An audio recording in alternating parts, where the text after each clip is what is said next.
Sayyidina Anas radhiyallahu anhu meriwayatkan bahawa Rasulullah sallallahu alaihi wasallam bersabda,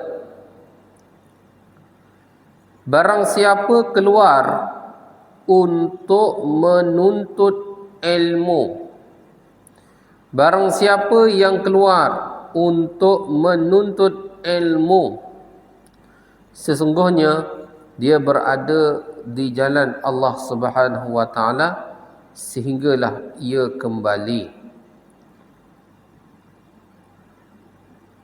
Maksud, jadi yang dalam hadis ni jelaskan disamakan orang yang menuntut ilmu ni sama seperti orang yang keluar di jalan Allah Subhanahu wa taala. Bismillahirrahmanirrahim.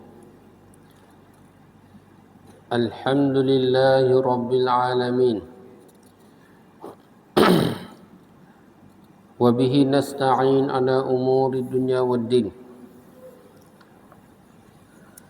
Allahumma salli wa sallim wa barik ala sayyidina Muhammad wa ala alihi wa sahbihi ajma'in. Subhanaka la ilma lana illa ma 'allamtana innaka antal alimul hakim.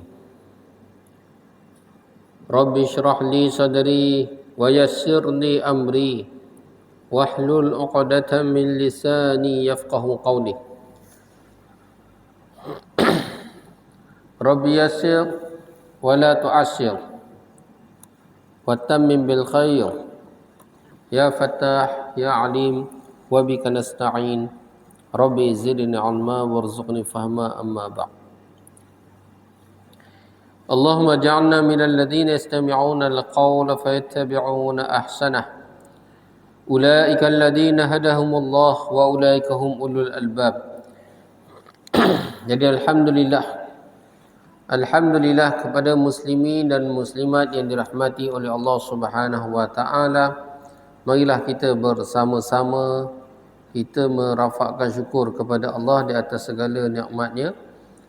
Pada malam ni kita masih lagi diberi peluang, diberi kesempatan oleh Allah Subhanahu wa taala untuk kita hadir menunaikan solat fardu maghrib secara berjemaah.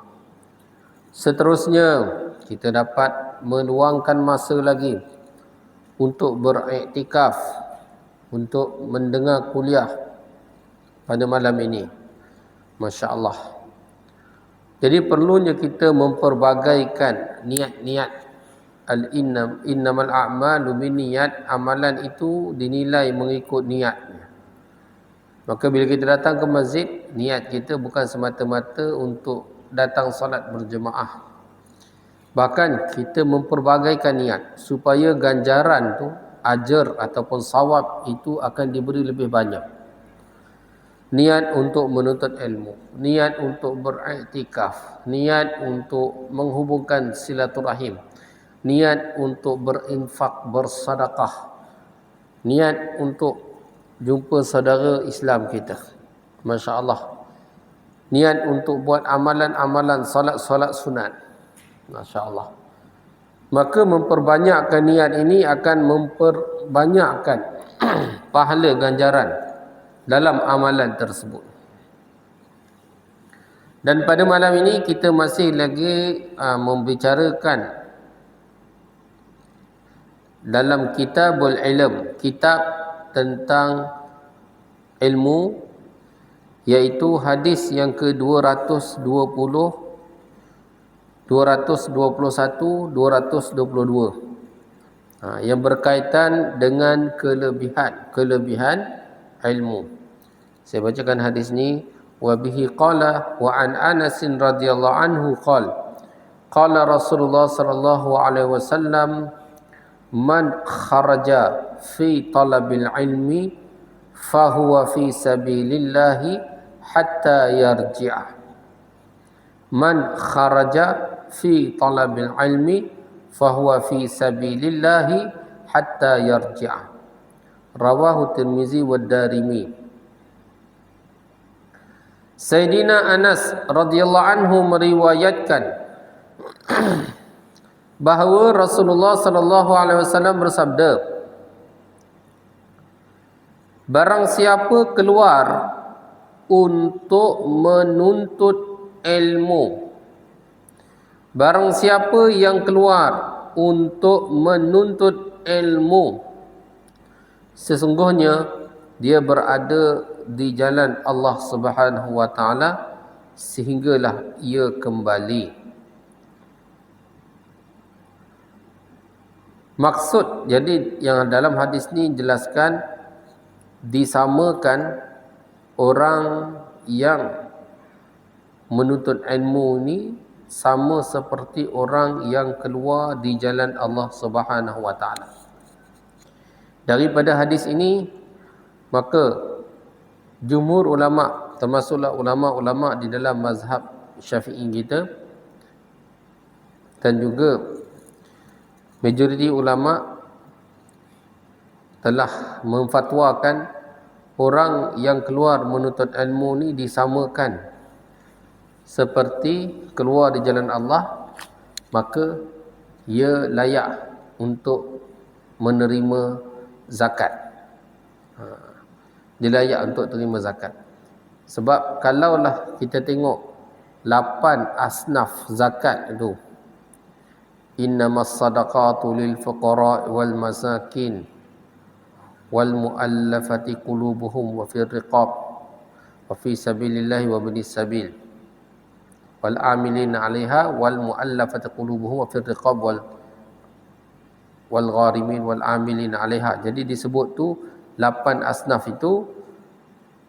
Menuntut ilmu tak ada, tapi fi sabilillah itu ada, pada jalan Allah itu ada.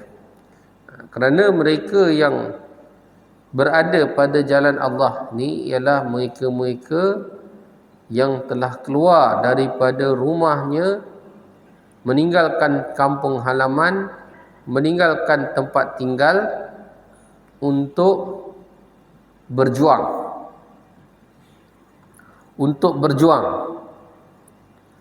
Pada jalan Allah Subhanahu wa taala, iaitu li'ila'i kalimatillah, meninggikan syiar agama Allah. Maka menuntut ilmu itu termasuk salah satu daripada cara untuk kita meninggikan syiar agama Allah Subhanahu wa taala.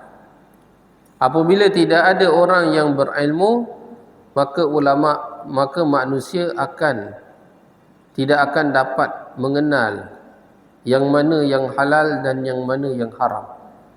Kerana maksud daripada ilmu di sini ialah kita nak tahu mana satu yang halal, mana satu yang haram, dan kita nak tahu mana satu perintah Allah Subhanahu wa taala, dan kita nak tahu bagaimana, apakah dia perintah Allah yang patut kita dahulukan, yang patut kita utamakan.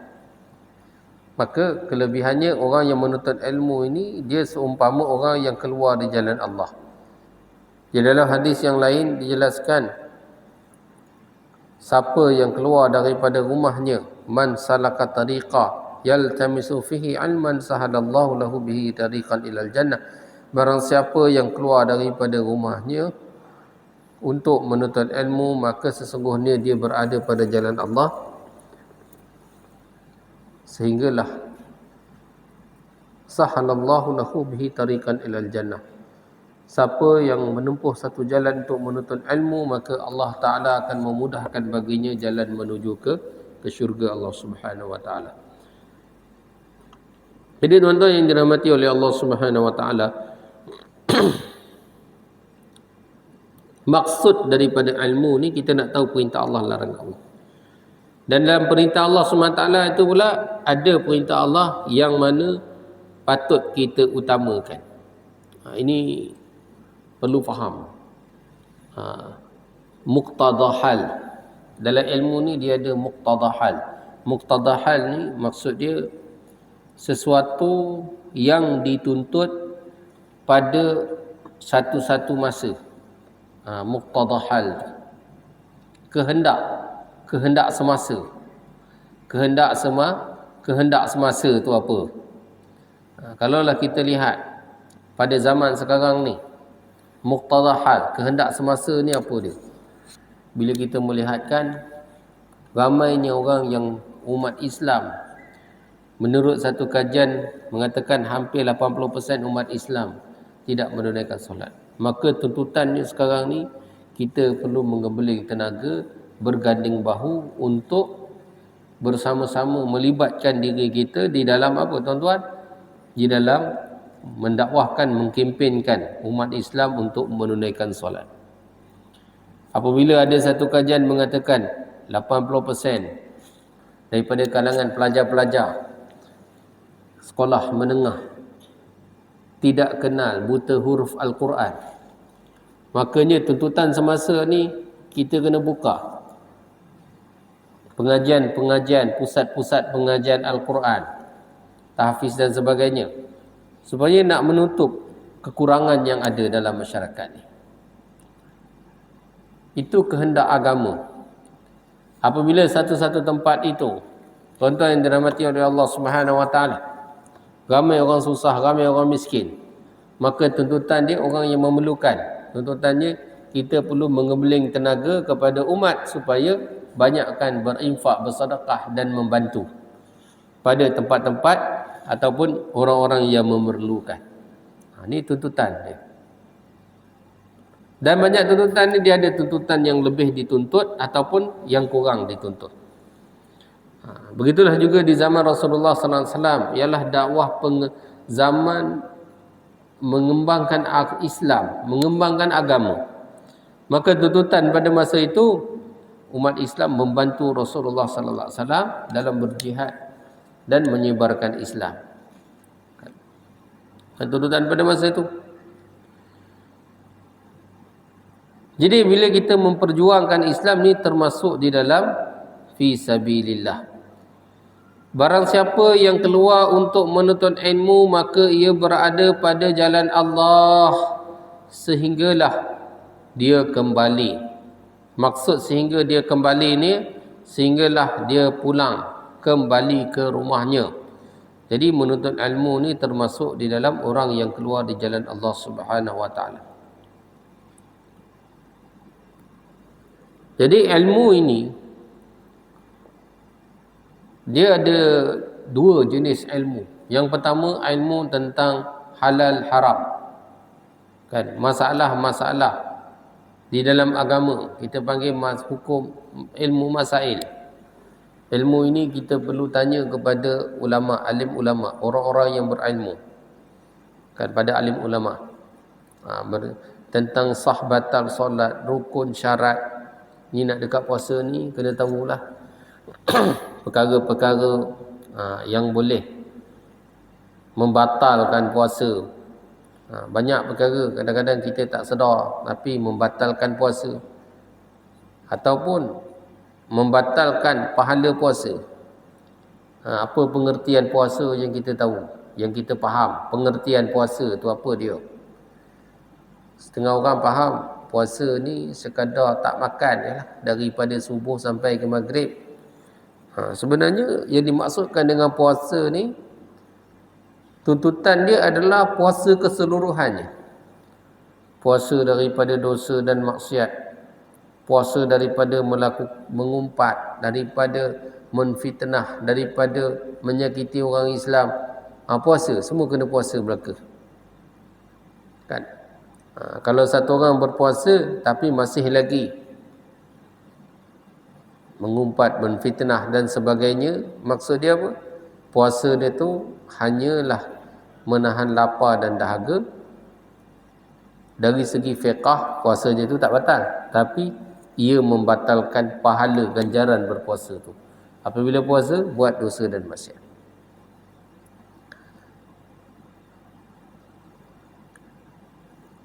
Jadi tuan-tuan yang dirahmati oleh Allah Subhanahu Wa Taala, ilmu ini ada dua. Satu tentang sah, batal, dipanggil masalah-masalah agama. Masail-masail, ini kena tanya alim ulama. Dan ada lagi satu lagi ilmu tentang fadilat, kelebihan amalan. Maka ilmu jenis ini dia nak mendorong kita, umat Islam, untuk melakukan amalan. Maksud perutusan Nabi sallallahu alaihi wasallam kepada umat ialah nak membawa manusia kepada Allah. Jadi maksud dia apa? Membawa kepada amalan. Membawa kepada amalan. Bawa kepada amalan. Oleh kerana itu, kalaulah kita baca kitab seperti Riyadhus Shalihin ataupun karangan Syekh Maulana Zakaria seperti Fadilat Amal, kitab-kitab seperti ini, dan ada lagi kitab-kitab yang lain, Sawabul A'malus Salih pun ada juga. Durratun Nasihin. Ini semua kitab-kitab ini ialah kitab-kitab untuk fadail, untuk kelebihan amalan. Sehingga kan dalam kelebihan amalan ini, jumhur ulama telah menetapkan hadis yang walaupun status hadis tersebut walaupun ia adalah dhaif, boleh lagi digunakan untuk fadilat amalan, untuk kelebihan amalan. Tidak ada masalah. Sebab hadis dhaif ni dia tetap hadis Nabi, dia tetap daripada Rasulullah. Cuma yang menyebabkan dia dhaif itu disebabkan oleh adanya perawi yang mungkin lemah ingatan dan sebagainya. Jadi tuan-tuan yang dirahmati oleh Allah, maka ilmu yang berbentuk kelebihan amalan ini, kita perlu juga mendengar hadis tentang kelebihan. Seperti kita berada pada Kitabul Ilm, kalau kita baca hadis yang kita baca beberapa minggu ni, hadis ini semua berkait dengan fadail. Maksudnya kelebihan. Di sini kelebihan untuk menuntut ilmu. Apa kelebihan menuntut ilmu? Berada pada jalan Allah sehinggalah dia pulang. Apa kelebihan menuntut ilmu? Orang yang menuntut ilmu dia akan dapat dipermudahkan oleh Allah SWT untuk jalan menuju ke syurga. Kerana sifat orang beriman ni, dia sentiasa ingin tahu tentang kebaikan, ingin tahu tentang perintah Allah SWT. Untuk apa? Untuk diamalkan, kerana hendak mendekatkan diri kepada Allah. Inilah yang dipanggil ilmu tentang fadilat, kelebihan-kelebihan amalan, yang mana dia untuk menimbulkan semangat ataupun kegairahan, semangat ataupun gairah untuk melakukan amalan. Jadi kalaulah satu orang tersebut semangat nak buat amalan tapi jahil, tak kena juga. Faham tak? Rajin nak solat tapi solatnya tak betul, tak kena. Ini dipanggil abid yang jahil. Ada juga satu orang yang mana dia ada ilmu tapi tak nak amal. Tahu solat tapi tak solat. Tahu puasa tapi tak puasa. Tahu perintah Allah tapi tak buat. Ini dipanggil alim yang fasik. Orang ada ilmu tapi dia fasik. Satu lagi abid yang jahil. Di akhir zaman ni tanda-tanda dia ada wujudnya orang yang ada ilmu tapi tak amal. Ada juga orang yang mana beramal tapi tanpa adanya ilmu. Jadi amal dia tak betul. Jadi dua-dua tu penting. Apabila adanya semangat untuk kita melakukan amalan, untuk buat tabarruat, untuk mendekatkan diri kepada Allah Subhanahu Wa Taala, maka kita perlu ada ilmu untuk mengamalkan amalan yang betul, supaya amalan itu diterima oleh Allah Subhanahu Wa Taala. Kerana syarat Allah Subhanahu Wa Taala nak terima amalan, yang pertama sahihul yaqin. Yakin i'tiqad tu betul, mesti orang Islam. Yang kedua, apabila iman dia betul, maka sahihut tariqah, cara tu betul. Yang pertama ni i'tiqad dia betul. Kalau satu orang dia i'tiqad dia tak betul, mensyirikkan Allah, maka amalannya Allah Ta'ala tak terima. Yang kedua, sahih tariqah, cara betul. Dah betul i'tiqad tu betul dah, tapi tariqah tak betul, cara tak betul, solat tapi tak betul, rukun syarat tak sempurna, maka tidak diterima oleh Allah juga. Yang ketiga, sahihun niat. Niat tu betul, ikhlas kerana Allah dalam buat amalan. Kalau buat amalan tapi tak ikhlas, pun Allah Ta'ala tak terima juga. Mana dia i'tiqad tu betul dah, cara tu betul dah, tapi buat amalan nak menunjuk, pun Allah Ta'ala tak terima juga. Ni syarat-syarat, sekurang-kurangnya syarat-syarat Allah SWT nak menerima satu-satu amalan. Dan untuk menambahkan kualiti ganjaran pada amalan tersebut, maka di situ perlu adanya mujahadah dan ihsan, bersusah payah, bersungguh-sungguh dalam amalan, dan juga perlulah ada ihtisab. Dalam kita buat amalan ni perlu ada ihtisab. Ihtisab ni maksud dia kita meminta dan mengharapkan ganjaran terhadap Allah Subhanahu Wa Taala. Meminta dan mengharapkan ganjaran terhadap Allah Subhanahu Wa Taala. Jadi tuan-tuan yang dirahmati oleh Allah Subhanahu Wa Taala, kalaulah kita ni malas untuk berzikir contoh dia, maka kita kena baca banyak hadis tentang kelebihan dan keutamaan zikrullah. Kalaulah kita ni malas nak menuntut ilmu, belajarlah, bacalah hadis tentang kelebihan menuntut ilmu. Kalaulah satu orang tu malas nak solat malam, malas nak solat tahajud, maka bacalah hadis-hadis tentang kelebihan qiyamul lail, kelebihan solat malam, supaya kita timbul semangat.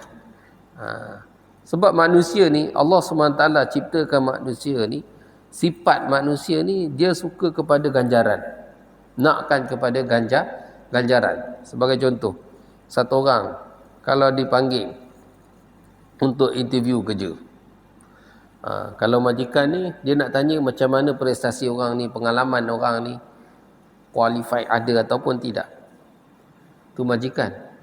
Pekerja pula, apa dia? Pertama sekali dia nak tahu berapa gaji. Satu sekali. Itu pertama sekali nak tahu. Aku kerja ni, kerja macam mana? Boleh buat lah. Lepas tu gaji berapa? Berbaloi ke tidak? Ini manusia. Jadi tuan-tuan, dalam amalan, macam tu juga. Allah SWT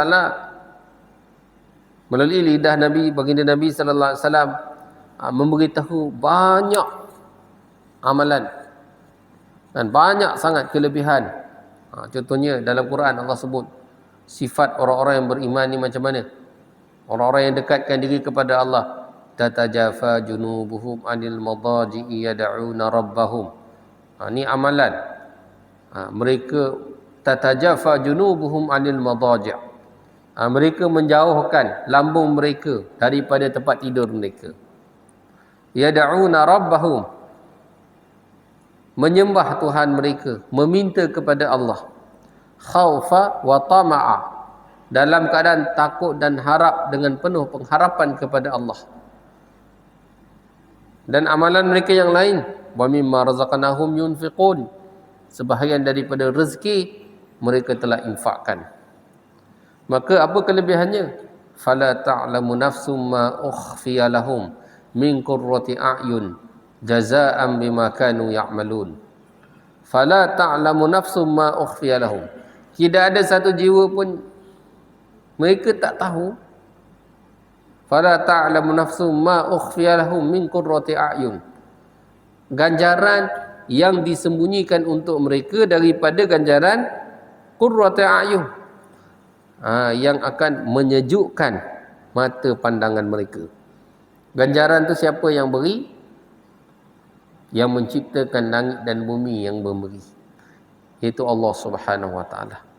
Kalau Allah Taala bagi, Allah tak bagi yang murah-murah, bagi hak mahal-mahal belaka, hak hebat-hebat belaka. Kan? Apa perkara benda hebat yang Allah Taala bagi?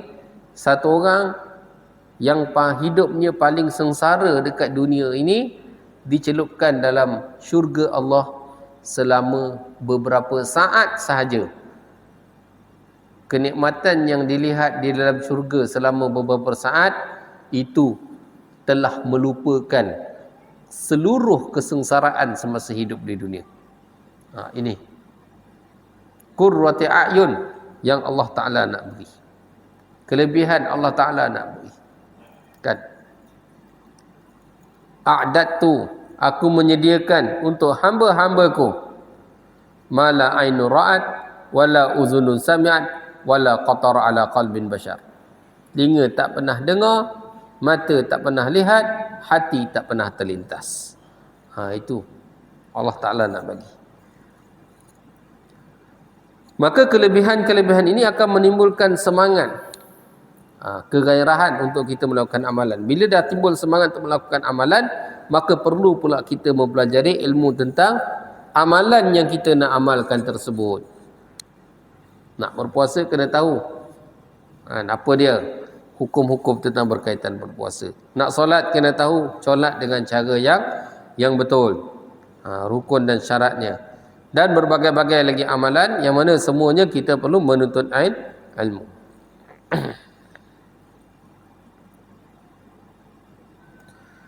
Jadi untuk mendapatkan ilmu ini, seseorang itu perlu keluar.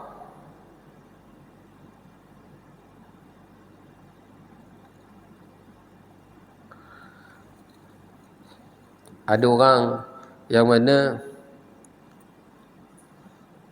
kalaulah ada satu pondok ataupun satu madrasah, di dalam tempat pengajian tersebut dimiliki oleh satu orang yang mengasaskannya, maka anak guru tersebut tak sesuai belajar madrasah yang diasaskan oleh bapa dia sendiri. Dari segi tarbiyah ni tak sesuai.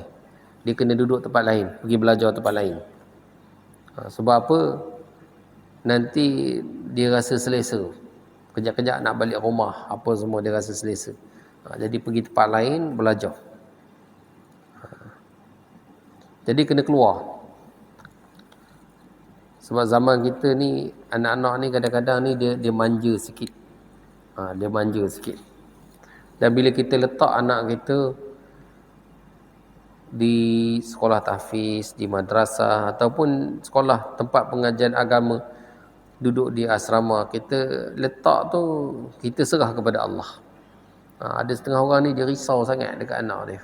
Dah hantar tu risau. Tiap-tiap hari nak telefon. Kan? Padahal tak boleh telefon tiap-tiap hari. Jadi risau sangat. Jadi bila dah letak tu, kita serah kepada Allah, tawakal. InsyaAllah. Daripada situlah budak ni dia akan belajar berdikari. Dia akan belajar pengurusan diri sendiri, insya-Allah. Jadi di sini hadis ini menjelaskan man kharaja fi talabil ilmi. Siapa yang keluar menuntut ilmu, dia berada pada jalan Allah sehinggalah ia kembali. Jadi ilmu yang dimaksudkan sini ialah ilmu agama lah, ilmu yang mendekatkan diri kepada Allah. Bukan ilmu dunia. Ilmu dunia ni maksudnya fun, ataupun kita kata ia adalah kemahiran tertentu. Maksud ilmu agama, ilmu yang mendekatkan diri kepada Allah Subhanahu Wa Taala. Kalaulah sesuatu ilmu tu walaupun dia macam ilmu dunia, tetapi dia merupakan salah satu daripada tuntutan agama. Salah satu daripada tuntutan agama yang menjadi fardu kifayah. Dia niat belajar untuk agama. Niat belajar untuk agama. Maka tuan-tuan yang dirahmati oleh Allah, atas niat dia tu dia boleh menjadi ilmu agama juga. Ilmu yang menjadi fardu kifayah. Sebagai contohlah kita pada hari ini. Sebagai contoh, kalaulah kita tengok di hospital, banyak doktor ni, doktor yang bahagian perbidanan ni, yang perempuan ni masih kurang, yang banyaknya lelaki. Ini masalah. Sebab apa? Sebab bini nak bersalin, takkanlah nak bagi doktor lelaki datang cek, doktor lelaki tengok. Orang mungkin boleh mengatakan darurat tak apa. Ya betul, darurat tu memanglah hukum tu akan jadi harus. Tetapi jika ada pilihan, kenapa dia tak jadi darurat? Dia darurat ni tak ada pilihan. Jika ada pilihan. Sebab tu daripada sudut yang global, yang lebih besar, maka kena buka. Iaitu daripada lepasan agama, daripada universiti kena buka. Perbinangan ni banyak buka untuk biar orang perempuan yang terlibat, yang lebih banyak terlibat, yang lebih banyak berminat ke arah tu. Apabila tak ada orang perempuan, orang lelaki yang buat, itu yang jadi masalah. Kadang-kadang memanglah kita kata kadang-kadang nak cek dan sebagainya apa semua kan. Jadi ini satu perkara yang mana melibatkan maruah sebagai satu orang Islam.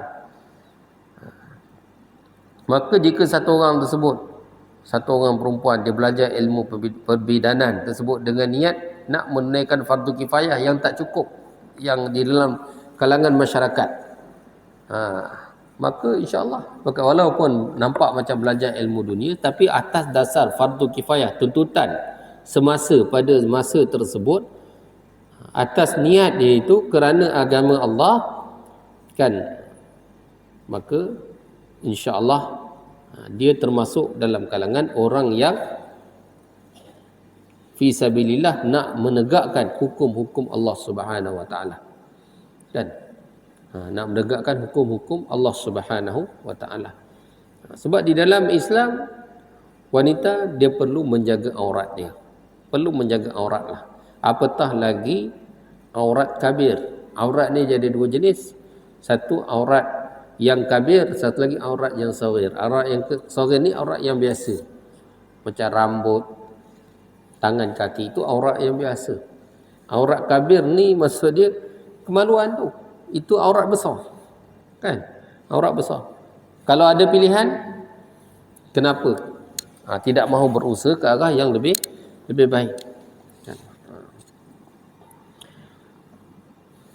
Jadi fi sabilillah ini umum dan berbagai-bagai darjah. Di tempat yang memberikan manfaat yang paling besar kepada umat, maka itulah manfaat yang paling besar. Sebanyak mana faedah agama dapat disampaikan dan diterima, maka sebanyak itulah fadilatnya, kelebihannya. Okay. Hadis yang ke-221, menuntut ilmu adalah kafarah daripada dosa. Wa an Sakhbarati al-Azdi radhiyallahu ta'ala anhu qala Rasulullah sallallahu alaihi wasallam man talaba al-ilm kana kafaratan lima madha, rawahu Tirmizi wa Darimi, wa qala Tirmizi hadha hadithun dha'iful isnad, wa rawahu Abu Daud ar-rawi yudha'afu. Sayyidina Sakhbarah Al-Azdi meriwayatkan bahawa Rasulullah sallallahu alaihi wasallam bersabda, barang siapa yang menuntut ilmu, ia adalah kafarah bagi apa yang telah lalu. Maksud dia, kafarah bagi apa yang telah lalu. Waktu dalam mencari ilmu ini menjadi kafarah kepada dosa-dosa yang dilakukan. Contohnya dosa-dosa yang telah dilakukan kerana kejahilan. Zahirnya, dosa akan diampunkan ialah dosa-dosa kecil, dan dosa lain tidak terampun selagi mana tidak bertaubat. Yakinan maksud secara yakin, mereka yang menuntut ilmu niatnya untuk mengamalkan ilmu, dan insya-Allah mereka akan beramal dengan ilmu mereka. Kita perlu melazimi diri kita dengan bertaubat agar dosa besar dan dosa kecil itu diampunkan.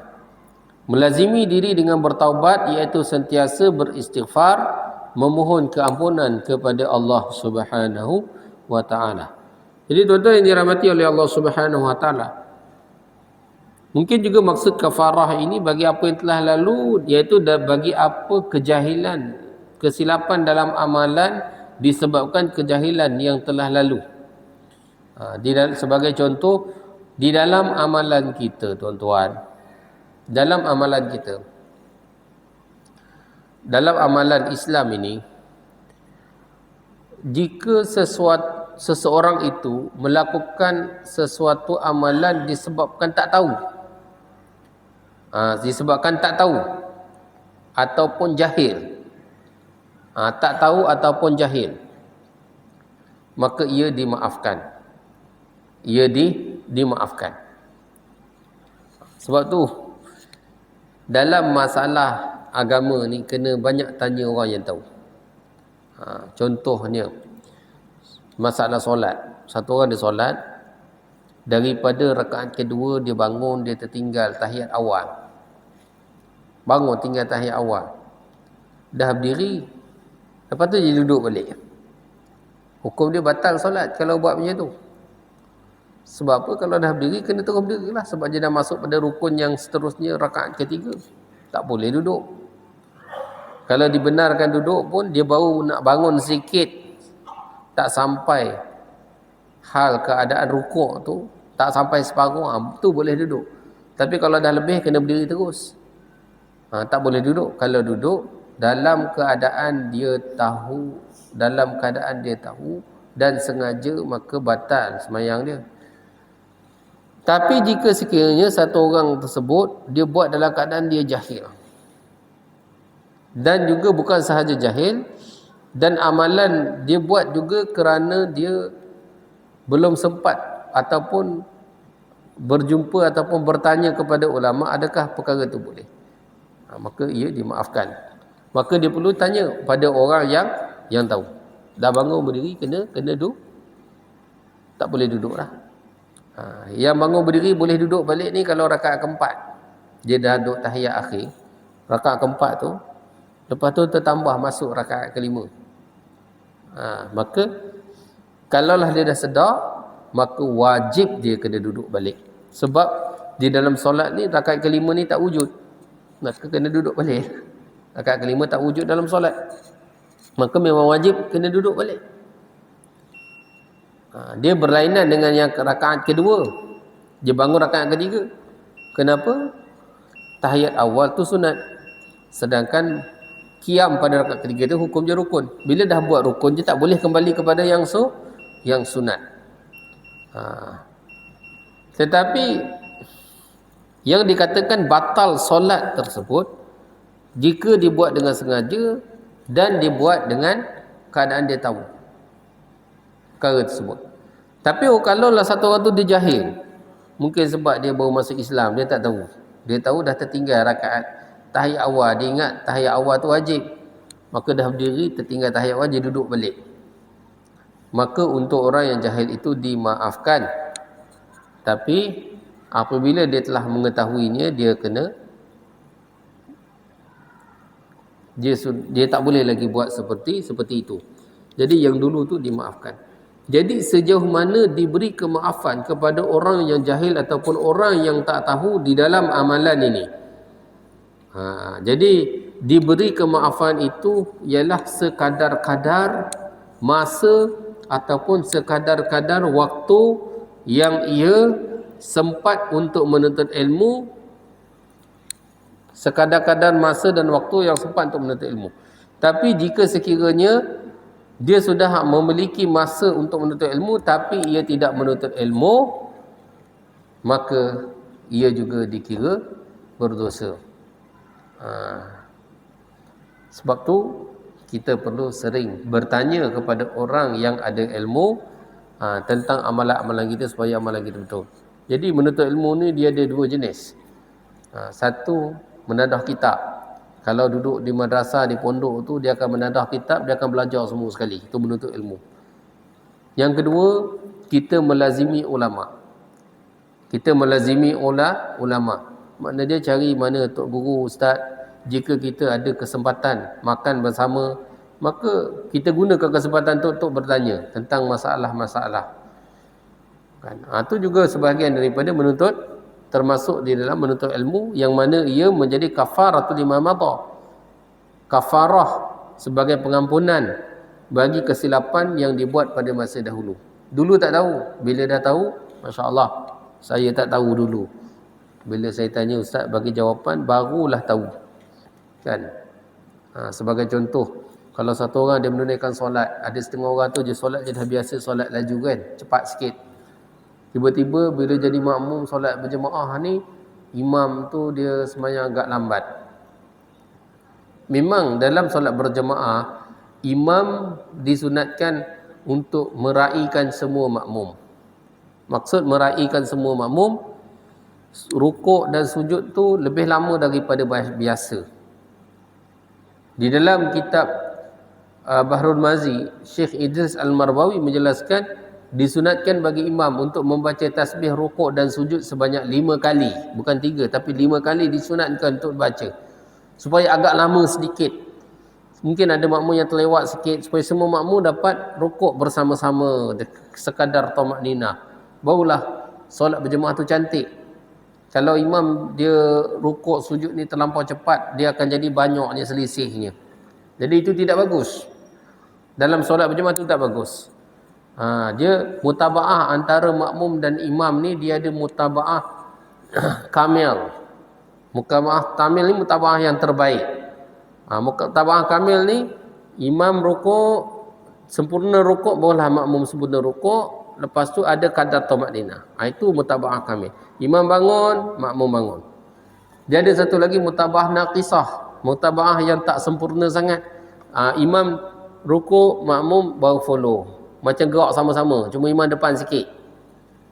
Itu mutabaah yang tak sempurna. Mutabaah yang terbaik ialah imam habis, makmum ikut. Itu yang terbaik.